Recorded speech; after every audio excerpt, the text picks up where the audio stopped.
Hi, Marissa. Um, in the last thing I sent, "Runaway Girl from Texas Gets Lost," and then it's up in Charleston. I wanted to tell you a little bit more about the story of that song and its history, and how it leads up to this other tune I'd like to do. Um, but there's a strange kind of coincidence. Her name was Aida too, Aida, Aida. But it wasn't spelled Aida like yours, but it sounded like that. It was actually spelled Ieta. Her her parents had an eating disorder, and she needed to get away from all that food. So she went over the mountains, or not over the mountains, I guess, but she went over the border, and she got lost, and she kept circling back, and her traces and her steps, and then she finally met this Indian on the trail eating a woodchuck. And he shared the woodchuck with her, and she was amazed at how good it tasted. And she asked, "How do you do that?" So the Indian taught her how to cook this woodchuck.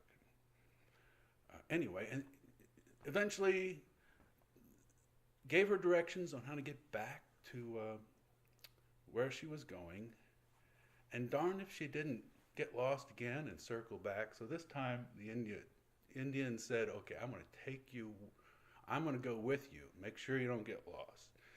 So at least to this point where the border is. And so he did that. And darn if she didn't get back here, do the same thing, get lost and circle back around. And so he ended up taking her 3 times. And people along the way would see him and say, "Man, that's a lost Indian." But that's not the tune I was thinking of doing. But it's a kind of funny concept, lost Indian, because Indians don't get lost, except maybe in Washington D.C. But this Indian knew where he was. Anyway, she finally got on the right track and ended up in Charleston and settled down with a West Virginia boy named Jake, who loved Johnny cakes, venison, and sassafras tea.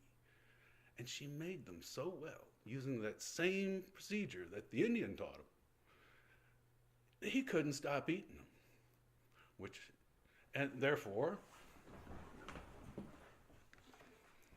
I'm going to attempt to play Jake's Got a Bellyache.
Get well, Marissa.